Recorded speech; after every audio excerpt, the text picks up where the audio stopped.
किसके आगे? आजादी के बाद। कब? आजादी। कुछ ऐसी जातियां थी जो पहले हायरार्की में नीचे आती थी, पर आजादी के बाद में दो बातें हुई उनके साथ में बड़ी। एक तो जहां पर वो रहते थे वहां पर बड़ी संख्या में थे, जहां पर वो रहते थे वहां पर, इसलिए उनको वोटिंग राइट्स मिल गए। सबको वोटिंग राइट मिले, उनको भी वोटिंग राइट मिले, उनके वोट उस क्षेत्र में क्या हो गए? ज्यादा, उनका एमएलए और एमपी बनने लगे। तो पोजीशन इसलिए सुधरी, वो डोमिनेंट हुए वहां पे। अब उनके नेता जीत रहे हैं, सरपंच उनका जीत रहा है, प्रधान उनका बन रहा है, एमएलए उनका बन रहा है, एमपी उनका बन रहा है। एक तो ये चीज है। दूसरा, आजादी से पहले ये माना जाता था कि जमीन राजा की है। जमीन किसकी है? फिर कहा गया नहीं, जमीन उसके जो जमीन को जोतता है। इतने साल तक जमीन को वही जोता था, तो उसको जमीन के राइट्स मिल गए। पॉलिटिकल पावर आ गई, इकोनॉमिक पावर आ गई, दोनों चीजें आ गई। तो उस पूरे क्षेत्र के अंदर वो जाति मुख्य हो गई। उन जातियों को क्या कहा गया? वे जातियां जिनके आजादी के बाद वोटिंग राइट्स की वजह से पॉलिटिकल पावर आई, तथा भूमि सुधार, लैंड रिफॉर्म जब किए गए तो उनके पास में जमीन चली गई, तो उनके पास कैसी पावर आ गई? इकोनॉमिक पावर आ गई। उन जातियों को क्या कहा गया?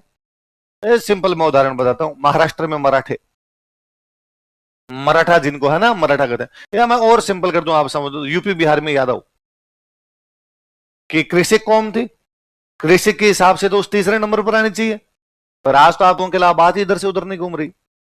यूपी के अंदर चुनाव होते हैं, सारी की सारी यही है। क्यों? क्योंकि एक बड़ी जनसंख्या है, बड़ी जनसंख्या इसका, इसलिए उनके पास पॉलिटिकल पावर है। बाकायदा पार्टी है बिहार के अंदर, उनकी अलग से पार्टी है, लालू जी वाली पार्टी है राजद। इधर आपके इसमें आपके अलग से पार्टी, उनके पास सपा, मुलायम सिंह जी ने जो पार्टी बना ली थी, वो मुख्य रूप से थे। बाकी लोगों को जोड़ा, ये नहीं केवल उनकी पार्टी है, बाकी लोग भी उनके साथ जुड़ते हैं, पर उसमें डोमिनेट कौन करते हैं?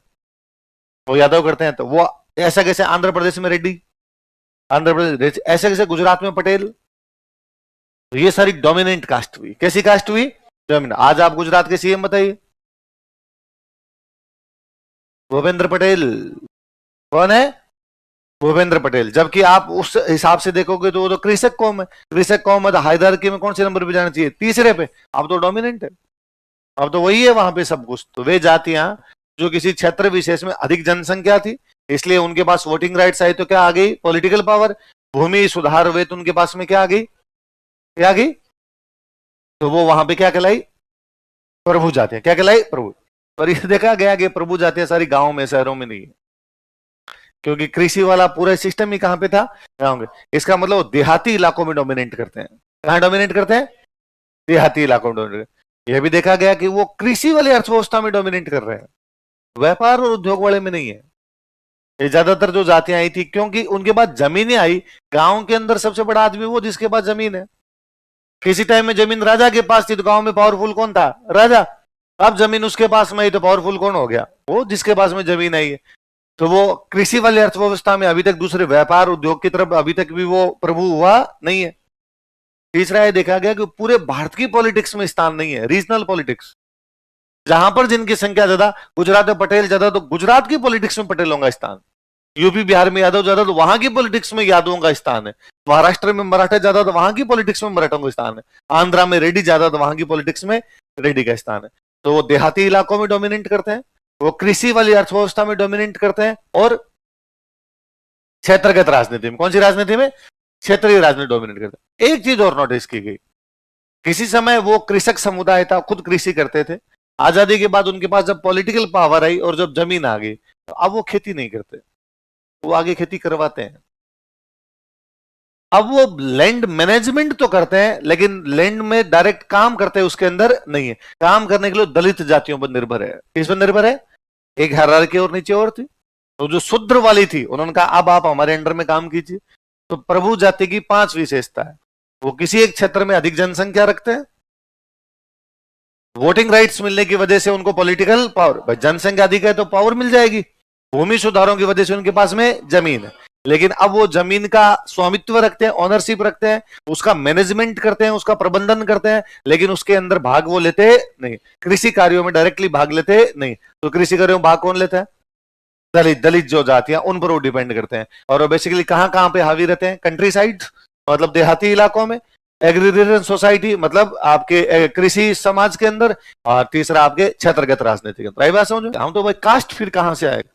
आपके तो ठीक है, आपकी व्यवस्था के अंदर तो जाति थी, जाति जन से बनी, जन का मतलब उत्पन्न होना, जो जिसमें उत्पन्न हुआ वही उसकी क्या होगी, जाति। ये कास्ट कहां से आया था? हमने ये समझा कि जो कास्ट है ये उनका दिया हुआ कास्ट है। हमने बाद में कास्ट के दो अर्थ लगाए हैं। हमारे लिए कास्ट का अर्थ केवल जाति नहीं है, हमारे लिए कास्ट का जाति भी और क्या है, वर्ण भी। तो वो समझाने के लिए बताया था, ताकि अपने तो जाति जो शब्द है वो तो जन धातु से बना हुआ है। और ये क्या जी, सारे सब्जेक्ट बाद में बनाए, अपने चलते नहीं थे, अंग्रेजी लाए इन शब्दों को। अंग्रेजों ने पद प्रतिष्ठा और धन के आधार पर पदानुक्रम में कोई बदलाव नहीं, तो आरक्षण क्यों दिया जाता है? तो पदानुक्रम में बदलाव के लिए थोड़ी दिया गया। ये तो है भाई, कुछ जातियां पिछड़ी हुई है, उनके पास में रिसोर्सेज ही नहीं पहुंच पाए, तो उनको बराबर लाने के लिए तो दिया जाए। उनको कम से कम रिसोर्सेज तो उस बहाने कम से कम पहुंचे। आरक्षण वाला आप सिंपली यूं मान लीजिए, आप 4 भाई हैं, 3 भाई सरकारी नौकरी लग गए, एक भाई है जो पढ़ नहीं पाया था किसी वजह से, वो गांव के अंदर रह गया। उन बड़े वाले 3 का ये कर्तव्य बनता है कि चौथे भाई की सहायता करें, और करते हैं। मैं अब जाके व्यवस्था फिर भी थोड़ी सी गांव में टूटी है, पहले गांव में व्यवस्था थी, एक भाई को पढ़ लिख गया वो शहर में आ जाता, बाकी 3 के टाबर वहां पे शहर में उसके पास रह के पढ़ते। पहले लुगाइयां उनकी रोटियां बना लिया करती थी, है ना? 10-10 रहा करते थे। आपको पिछली पीढ़ी में खूब सारे मिल जाएंगे जो कहेंगे भाई हम तो ताई के पास रहे थे, मौसी के पास रहे थे, बुआ के पास में रहे थे। ज्यादातर बच्चे कभी ना कभी किसी फेज में मामा के पास में, बुआ के पास में रह के पढ़े हैं। अब जाके टूटी ये चीजें कि नहीं है। पहले मान लो किसी को जयपुर भी भेजना है ना, तो फिर वो देखता है कि जयपुर में रिश्तेदार कौन है। बुआ मामा रियल छोड़िए, दूर का भी रिश्तेदार होता तो उसके घर छोड़ के आते हैं कि वहां पर पढ़ लेगा चीजें। तो पहले हेल्प करते थे। वैसा की वैसा व्यवस्था थी कि कुछ जातियां हैं जिनके पास में रिसोर्सेज ही नहीं पहुंच पाए, जो बैकवर्ड है किसी ना किसी वजह से, तो उनको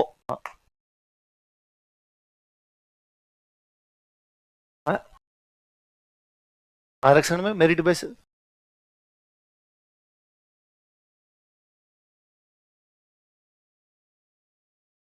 अरे शांत रहो। हाँ,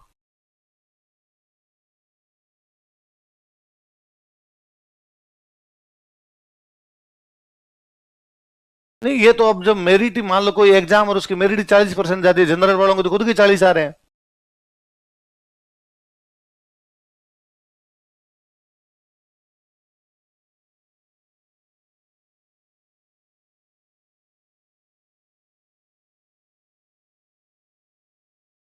नहीं आता। आरक्षण के लिए बारे में कभी गलत नहीं बोलना, आरक्षण बेहद सही व्यवस्था है। और वो जब तक आपके ये छुआछूत रहेगी तब तक रहेगी, है ना? आप अपने में से किसी को नहीं सुधारना चाहते। भारत में आरक्षण प्राप्त हुआ एक आदमी को, उसने नौकरी प्राप्त कर ली, वो कलेक्टर लग गया, फिर भी उसके पास में जातीय भेदभाव है। इस खुली सच्चाई को ना तो हम देखना चाहते हैं, ना उस पर बात करना चाहते हैं। हम केवल उस पर लगे रहते हैं कि इतने नंबर कम, अगर उतने नंबर ज्यादा है। पूरे भारत में कितनी सरकारी नौकरी है, कितनी जगह ये मिल गया, एक साल में कितनी सरकारी नौकरियां निकल जाती है। बाकी पूरा फील्ड पड़ा है ना, किसी को छठ की चौदस करनी हो, वही तो है, उतनी जगह ही तो है।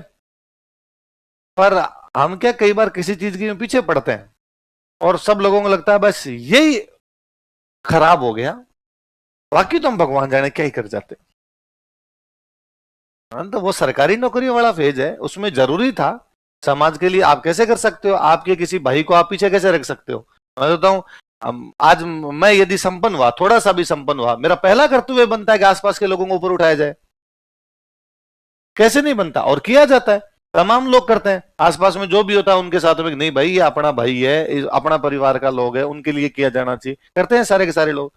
यदि उस समाज को आप जब यूं बात करते हो हम सब भारतीय हैं, हम सब हिंदू हैं, हम सब एक प्रभु की संतान है, फिर किया जाए, फिर उसके अंदर किस बात की चीज है? और आपका समाज अभी भी उन चीजों का सामना कर रहा है जो चीजें नहीं होनी चाहिए, तब तक चलते रहना चाहिए, कोई फर्क नहीं पड़ता। थोड़े साल के लिए व्यवस्थाएं होगी, धीरे धीरे व्यवस्थाओं के अंदर सुधार होंगे। हर व्यवस्था का एक फेज आता है, उसके बाद में वो चेंज होती है, धीरे धीरे वो भी चेंज हो जाएगी। तो इतना लोड लेना है।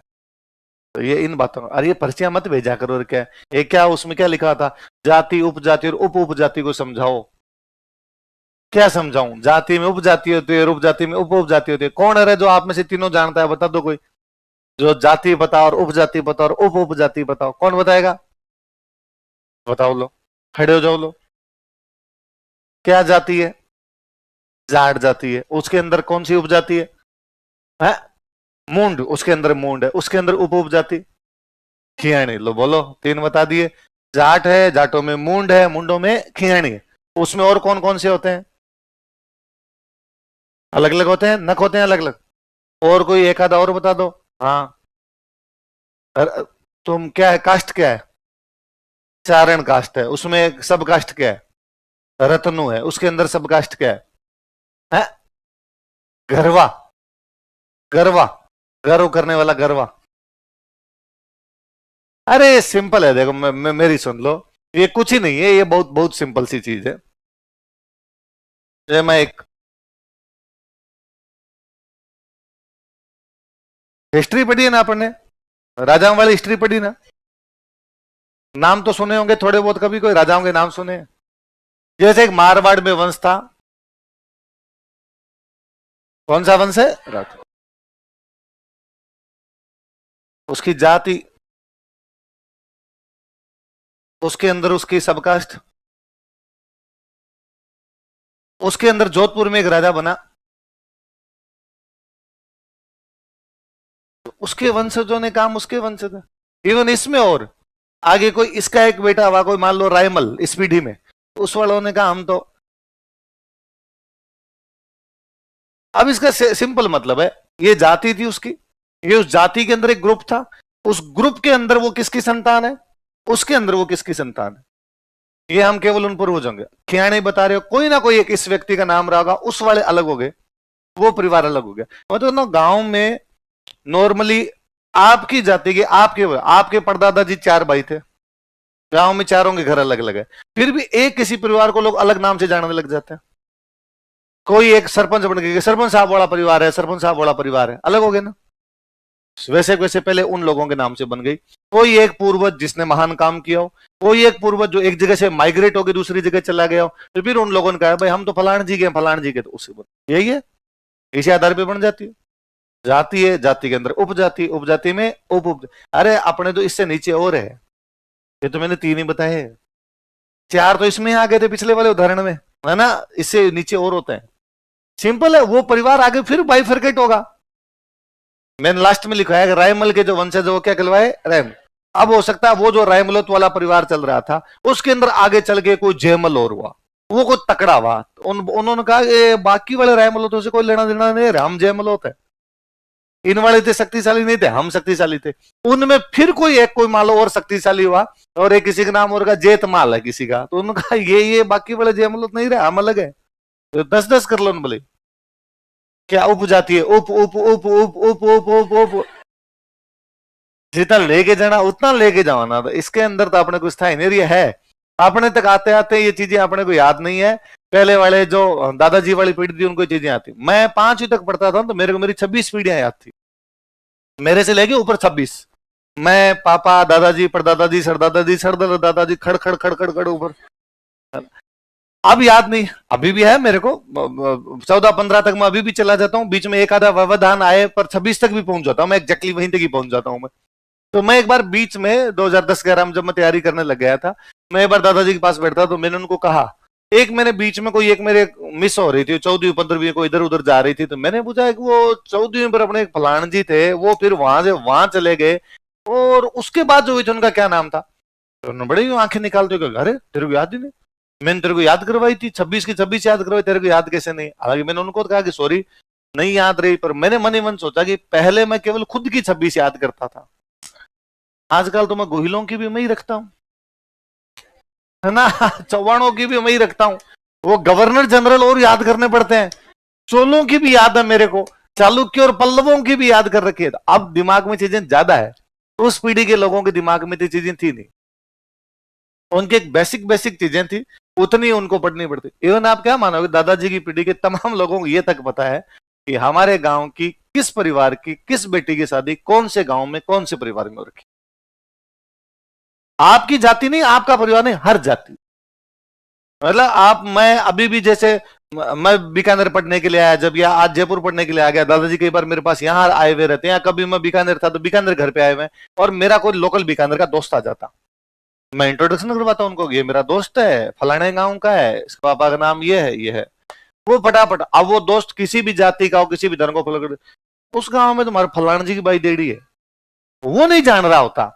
वो कहता हाँ वो तो दूसरे परिवार होंगे, दूसरी जात में, हमारे नहीं अलग। हाँ है तो अलग, पर वो जांटी की तरफ उनका घर, उनके घर और पता होते, कभी गए होंगे वो किसी दौर के अंदर उस साइड में गए, वो जांटी कट गई तुम्हारी टाइम वाली, अब जांटी नहीं है, जांटी समझ गए, खेजड़ी खेजड़ी।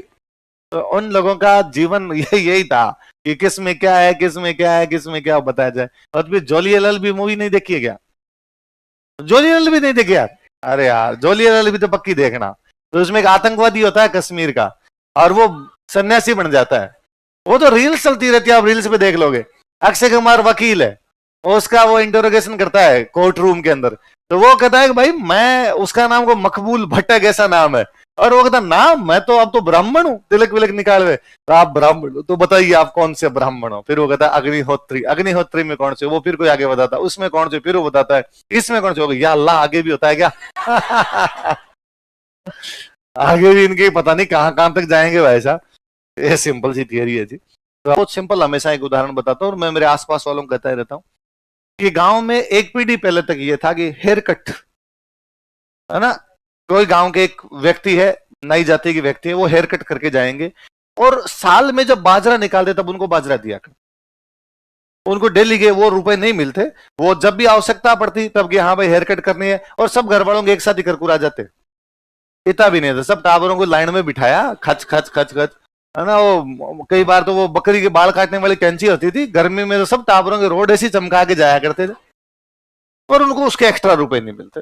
दादाजी को सेविंग करवानी है तो उनको कहते भाई उनके पास चले जाते, या उनको बुला लेते, वो सेव कर जाते, या उनकी दुकान होती वहां चले जाते, पर आपको रुपए नहीं देने उसके। जब आपकी बाजरी निकलेगी तब उनको बाजरी दे देना, दिया करते हम। उस हिसाब से वो भी था कि हाँ इतनी बाजरी दे दी, गांव में काम भी चल रहा था, वो हो रहे होंगे। पर आज जब मैं देखता हूं ना कि शहरों में उसी हेयर कट के बहुत ज्यादा रुपए लगते हैं, तो मुझे लगता है यार इतने वर्षों तक उनको उतने रुपए दिए ही नहीं जितना काम करवाया गया, तो उनको अपनी सेवाओं का कभी भी उचित प्रतिफल प्राप्त ही। तो मेरे उस समाज के जितने भी कोई आसपास के दोस्त हैं, मैं उनको हंसता हूं कि जब तक इस कार्य में पैसे नहीं थे तब तक आप लोगों ने किया, जब इसमें पैसे आने शुरू हुए तब आपने छोड़ दिया। आप जयपुर के किसी भी सैलून के अंदर चले जाइए, उसके अंदर आपको 90% नाई नहीं मिलेंगे। वो जो हेयर कट करने वाले हैं किसी भी दूसरी जाति के हो सकते हैं, अलग अलग जातियों के लोग हैं, नाई नहीं है उनमें। धीरे धीरे लोगों को समझ में आ रहा है इस काम में गजब पैसा है, शहर के अंदर करने पे। उनका लो साहब अपने से अलग अलग से किया जाना चाहिए। मैं मालीनगर रहता था तब मैं एक सैलून में जाता था, तो मेरे एक दिन ये पता नहीं क्यों बेटे बेटे दिमाग में ही मैं अक्सर जाता था उस सैलून के अंदर, और वो थोड़ा सा उस साइड में मालनगर में, तो वो नया नया खुला ही था, थोड़ा यूं अलग सा था, डंका सा था, थोड़ा महंगा था वो। मैं उसमें गया, रिसेप्शन पर एक लड़की बैठी थी, आजकल में रिसेप्शन वाला वो और हो गया पूरा सिस्टम। मैंने उसको जाकर मुझे हेयर कट करवाना, वो मुझे जानती थी शकल, जो उसने कहा हाँ सर आपकी हेयर कट वो कर देगा, वो थोड़ी देर में फ्री हो जाता है, किसी लड़के का नाम लिया। मैंने उसे यूं रैंडम पूछा कि मुझे इसमें वह व्यक्ति चाहिए जिसका सरनेम सेन हो, नहीं जाते के व्यक्ति चाहिए, सेन लगाते हैं सेन, मुझे वह व्यक्ति चाहिए जो सेन हो, बाकी नहीं चाहिए मुझे। यूं ही काम, मैं केवल जानना चाह रहा था कौन कौन है, मेरे से कुछ ही नहीं था, हमेशा मैं दूसरे से करवाता था। पहले तो वो मेरा क्वेश्चन नहीं समझी कि मैं कहना ही क्या चाहता हूँ उसको, तो सर मैं समझी नहीं, अभी वो फ्री हो जाएगा तो कर देगा, हमेशा आप करवाते हो? मैं हमेशा करवाता हूँ, आज चेंज है, तू तो मुझे ये बता। तो उसने वापस मेरे कहा कि सर ऐसा तो नहीं है कोई, मैं समझ नहीं रही आपकी बात। अरे मैं को नाम होंगे इनके सबके, तुम्हारे जो दुकान में काम करते नाम लेते होंगे, आधार कार्ड जमा करिए होंगे, वरना कोई अपराधी कर जाए तुम्हारे तो उसको लगा कि तो मामला तो अलग है। उसने कहा हाँ सर इनके नाम, तो नाम बता, तो नाम बताया, एक बंदे के नाम क्या सेन लगा था, मगर इससे करवानी सर, ये तो अभी बिजी है, अपने तो खुद ही फ्री हैं। ये बिजी है, मैं तो फ्री हूँ, ये हो जाएगा फ्री, कोई दिक्कत नहीं। मैं बैठा रहा, 15-20 मिनट बाद वो बंदा फ्री हुआ, उसको बुलाया गया, उसने कहा सर आपने मेरा नाम शुद्ध है, मैं वहां हेलो। मैं गया तो उस बंदे की बड़ी क्यूरियोसिटी थी, उसने मेरे पूछा कि आप मुझे जानते हैं? कौन ना, क्यों? आपने क्यों क्यों किया ऐसा? ये मेरा क्यों? यार मैं यूं पता लगाना चाह रहा था। आप ऐसे तो कैसे पूछता किसी की क्या क्या जात है? ये तो बड़ा अजीब लग जाता है ना यार। तो मुझे लगा यार मैं देखना चाह रहा था कितने लोग किस में है, समाज शास्त्र का रिसर्च ही था मेरा और कुछ ही नहीं था। तो वो यूं बातें लग गया, वो उसको अच्छा लगा, उसने कहा हाँ सर, हाँ और मैं कर दे सर, कैसे करूँ? मैं कर दे यार, बाल काटने काट दे तू कैसे। फिर मैंने उससे पूछा कि यहाँ पे क्यों है कम लोग, क्यों है दूसरे लोग क्यों है ज्यादा? तो उसने कहा सर आजकल कोर्स होते हैं, तो कोई भी कोर्स कर सकता है, हेयर कट का कोर्स है, डिप्लोमा है बाकायदा, जो सीख गया वो अच्छी करता है, कोई दिक्कत नहीं सर, अलग अलग जातियों के लोग हैं। तो मैं भाई तुम्हारे समाज के कम क्यों है? तो हमारे समाज वालों ने ज्यादातर तो ये काम छोड़ दिया, वो दूसरा काम करने लगे, और करते भी तो उन्होंने कोर्स वगैरह नहीं कर रखे। मैंने उससे पूछा कि ये कोर्स तुमने कहां से किया? और ये मैं जानता था कि वहां जितने भी लड़के बाकी हेयर कट करते, तो ये बड़े बड़े सैलूनों में ये है, मेरा पिछले कई सालों का इन पे एक्सपीरियंस है कि वो हेयर कट करते समय आपको पक्का प्रोडक्ट बेचने की कोशिश करेंगे, वो सारे सेल्समैन है। वो पक्का आपको कहेंगे कि सर बाल तो उड़ रहे हैं आपके, यहाँ से तो बहुत कम हो गए, आप शैम्पू नहीं लगाते क्या? और आप कहते हो कि नहीं लगाता है, आप कहते हो लगाता हूं, तो वो कहेगा आप जो लगाते हो फर्जी है, ये वाला लीजिए ज्यादा अच्छा है। तो मैं ये सब जानता था, तो मैं उनसे कई बार पूछता था, कोई दूसरे होते, यार तेरे क्या पता कि ये शैम्पू काम नहीं करेगा, ये करेगा? सर कोर्स है, हमें तो कोर्स में बताया गया इस प्रकार के बालों के लिए कौन सी शैम्पू होती है, आपके बाल जो मैं देख रहा हूँ एग्जैक्टली इसके लिए यही शैम्पू काम करेगा। तो मैं यार तू एमबीए कोर्स करके है ना, ये चीजें बेचने वाला कोर्स है, हेयर कट का नहीं करके है। तो मैंने उससे पूछा जो उस दिन मेरी कर रहा था, मैं कहा भाई तुमने कहाँ से कोर्स किया? उसने कहा सही से बता दूं, आप शिकायत नहीं करूंगा, कहीं से नहीं। तो कैसे? मैं कहा मैं, मेरे पिताजी की दुकान है सर सांगानेर में, कई सालों से वो छोटी दुकान है, मैं जानता था सर, 10th करने के बाद ही चला गया था, मुझे बहुत अच्छी आती है। इनको आके मैंने दिखा दिया कोई डिप्लोमा, ये है आती है, कटिंग करवाई, मेरे को बहुत अच्छी आती है, रेडी है मामला। सही है। अब वो उसने हेयर कट कर दिया, अब उसने, मैंने कहा यार बीएड और करनी है, तो उसने कहा सर नहीं, मैं केवल हेयर कट के लिए हूँ, बीएड नहीं कर सकता है, बीएड के लिए अलग है, क्योंकि जब कोर्स होगा ना सबके बांटे जाएंगे, इसकी ये सोशियोलॉजी पढ़ाएगा, इकोनॉमी पढ़ाएगा, ये फिलोसफी पढ़ाएगा, ये अलग अलग है, जिस दिन आपके कोर्स होंगे उस दिन बांटे जाएंगे आपके। तो बीएड वाला अलग है, आपके हेयर कट करने वाला अलग है। तो मैंने कहा तेरे को आती है ना बीएड? नहीं आती, तुम कर दे तो यार, रेजर ही तो फेरना है, क्या करना है इसके अंदर? तो उसने कहा सर फिर भी आप परमिशन लीजिए। मैं गया वापस उस लड़की के पास, मेरे को बीएड करनी, उसने कहा वापस बैठिए, नया बंदा आएगा, मुन्ना यही करेगा। नहीं सर ये हमारे एक्सपर्ट नहीं, अरे हमारे जोरदार है, बाल क्या काटे हैं, आज से पहले तुम्हारे बाल नहीं काटे गए। मैं चारों तरफ कांच ही कांच होते हैं उस दुकान में, अपने दो चार भाई क्या क्या लगा रहे, और यही करेगा अपने तो। वो बंदा मेरे से बड़ा राजी रहता, मैं उसे खूब बाद में सवाल पूछता, बातें करता उससे, यार कितने लोग हैं, क्या है यहाँ पे, राजस्थान के तो है नहीं, यूपी के लोग हैं। उन ज्यादातर सैलून में मैं नोटिस किया कि राजस्थानी नहीं है, जाति छोड़िए आप, राजस्थान नहीं यूपी के। उन्होंने कहा हाँ सर, इन लोगों ने कोर्स किए, ये सारे आ गए यहाँ पर, ये खूब सारे लोग यहाँ पर काम करते हैं, इसका मतलब सीनेरियो चेंज हो गया। जबकि कोई टाइम में जब तक जजमानी व्यवस्था थी, उसी व्यवस्था के लोग वही काम कर रहे थे, और जब तक वो काम कर रहे थे उनको उतने रुपए कभी नहीं मिले, उस बराबर रुपए कभी नहीं मिले जितने का वो काम करके जाते थे। आजकल वो महंगे महंगे सैलूनों में काम करते हैं, उनकी खूब अच्छी अच्छी सैलरी है। आप इवन है ना सैलून के मालिक चेक कीजिए, है ही नहीं आपको नाई जाति के लोग, तमाम आपके जयपुर के सैलून के जो मालिक मिलेंगे सिंधी और अरोड़ा मिलेंगे। पैसे लगाए, एक बंदे को पैसे लगाने थे एक बड़ा सैलून खड़ा करने के लिए, इनको कोई 60-70 लाख रुपए आराम से चाहिए होते हैं, जिसके पास थे उसने लगाए, फिर उसने लड़के रख लिए, वो शाम को आगे गले से रुपए लेके जाता है। व्यवस्था बदल गई, जब तक वो व्यवस्था थी, वो व्यवस्था हमने क्यों बनाई थी? सामाजिक निकटता के लिए। अच्छी बात तो ये थी कि सब एक दूसरे को डिपेंड करेंगे तो हर दूसरे की जरूरत पड़ेगी, कोई भी ये नहीं कह सकता इसकी मुझे आवश्यकता नहीं। तो मैं कभी वाद्य यंत्र पढ़ाता हूँ तो सिंपल सा एग्जांपल देता हूँ, एक वाद्य यंत्र है बांकिया, बांकिया सरगड़ा बजाते हैं, कौन बजाते हैं? सरगड़ा, शुभ कामों में बजता है बांकिया। मेरे एक मेवाड़ के मित्र, मेरे रूममेट रहे, वो हमेशा कहते हैं कि हमारे गांव में एक सरगड़ा परिवार है, वो बांकिया बजाने का काम करता है, हर शुभ अवसर में बांकिया बजाता है, हम उनको जो भी रुपए होते हैं वो देते हैं। एक बार गांव में किसी एक व्यक्ति से उनकी लड़ाई हुई, पंचायत बैठी, पंचायत के अंदर उनका पक्ष नहीं लिया गया, सामने वाले व्यक्ति का पक्ष ले लिया गया पंचायती करने वालों ने, जबकि उनकी जो सरगड़ा परिवार था वो सही था, दूसरे वाला परिवार सही नहीं रहा होगा। उन्होंने बॉयकॉट किया कि हम आज के बाद किसी का भी गांव में बांकिया नहीं बजाएंगे। हमारे पूरे गांव ने जाके उनसे कहा कि प्लीज ऐसे मत करो। शुभ अवसर पर फिर बांकिया कौन बजाएगा, उनको राजी करके लाना पड़ा। उनका जो भी कोई रह गया था भाई, जो भी उनपे लगाया गया वो सब चीजें हटाई गई उनके ऊपर। इसका मतलब सामाजिक निकटता है। आप एक दूसरे को जोड़ते हो। पर इसकी दो खामियां है। एक खामी यह है कि इसके अंदर ब्राह्मण कभी भी जजमान सॉरी सेवक है नहीं माने, वो हमेशा क्या बन रहे जजमान। एक जो सेवक होते थे वो जो सेवाएं देते थे उसके बदले में उनको उचित मूल्य प्राप्त हुई। क्षत्रिय क्षत्रिय कहां से होते हुए? आज भी ना गांव में लड़ाई हो ना कोई तो भी कहते हैं, या हिंदी में आप पढ़ते हो, तुम्हारी भुजाओं में ताकत है तो बाहर आओ। है गांव में कहते हैं बू की हम जोर है जोर है तो बाहर आके लड़ाई कर ले। इसका मतलब उसका काम क्या है? रक्षा। उधर पेट मान लो, आप पेट से मान लो तो पेट का काम खाना, खाने की चीजें किसमें? खेती। इसलिए खेती काम वैश्यों को दिया गया। पैर जो है ऊपर वाली पूरी बॉडी को लेके चल रहे हैं। तो पैर क्या कर रहे हैं? पेट, आपकी भुजाएं, आपका पूरा शरीर लेके चल रहे हैं। तो नेस्फिल्ड इसका एक उदाहरण देता है। उदाहरण देता था, वो कहता है कि शुरुआत में कोई भी मंत्र बोल सकता था, और हम ऋग्वेदिक काल के अंदर पढ़ते हैं कि गृह स्वामी यज्ञ कर सकता है। कौन है गृह स्वामी? का मतलब क्या हुआ? घर का मालिक। मैं मेरे घर का मालिक हूं, यज्ञ कर लूं। लेकिन धीरे धीरे यज्ञ जटिल हो गए। यज्ञ क्या हो गए उनके अंदर कि भाई ये मंत्र बोलने ही पड़ेंगे। मंत्र बड़े कठिन थे, हर किसी को याद है नहीं। जिस व्यक्ति ने याद किए वो ब्राह्मण हुआ। फिर उसने अपने बेटे को सिखाया आगे, अरे ये याद करिए, ठीक है अपने मेरे याद हो गए थे इसलिए तू भी याद कर ले अपने। आगे और किसी ने सिखाए, आगे और किसी ने सिखाए, वो लगातार उसमें क्या बनते चले गए? एक्सपर्ट बनते चले। ये कहिए कोई हो सकता है एक व्यक्ति को लकड़ी का काम करने में बड़ा मजा आता है, वो बहुत अच्छे गेट बनाता है, उन गेट पे बहुत अच्छी कार्विंग करता है, वो गेट बहुत स्मूथ फाइन बनाता हो गेट। उसके परिवार ने, उसके बेटे ने भी वैसे ही बनाए, उसके बेटे ने भी वैसे ही बनाए, धीरे धीरे उनकी एक अलग जाति बन गई। हो सकता है बीच में कोई दो पीढ़ी उनके भी होगी जिन्होंने इतने अच्छे नहीं बनाए होंगे, लेकिन फिर भी बचपन से वो सेम काम करते हुए देखते।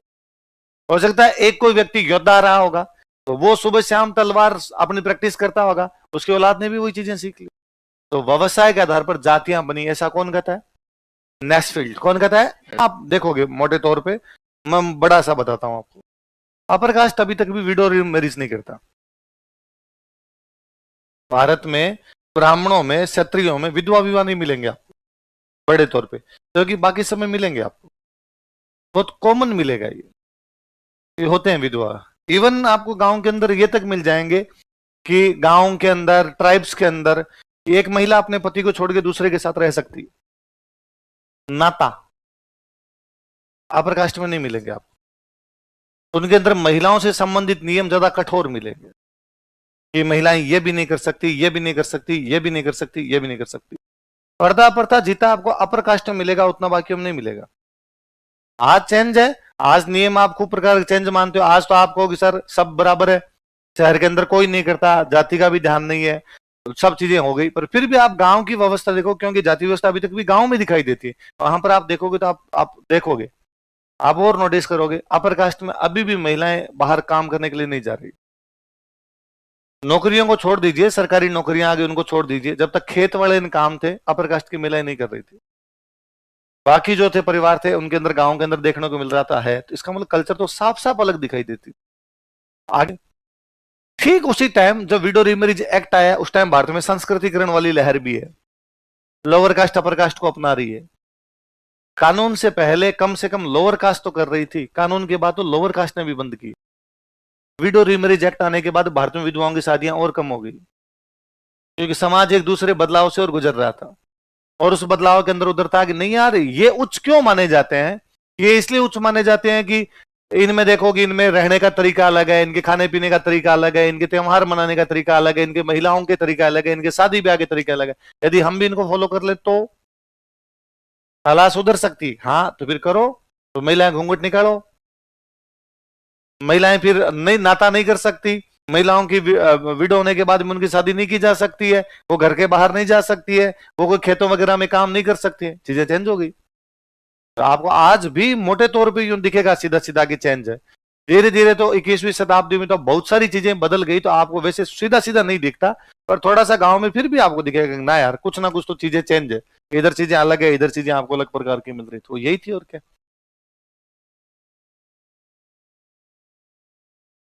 नहीं गुप्त काल से होने लग गए थे।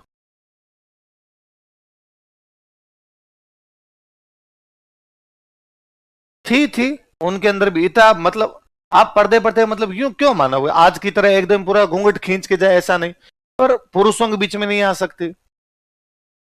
ये भी तो है ना भाई, पर्दे का मतलब क्या है कि उतना मेल जोल, आप काम करने के लिए नहीं जा सकते, जहां पर पुरुष काम करते हैं वहां पर नहीं जा सकते, ये भी तो है।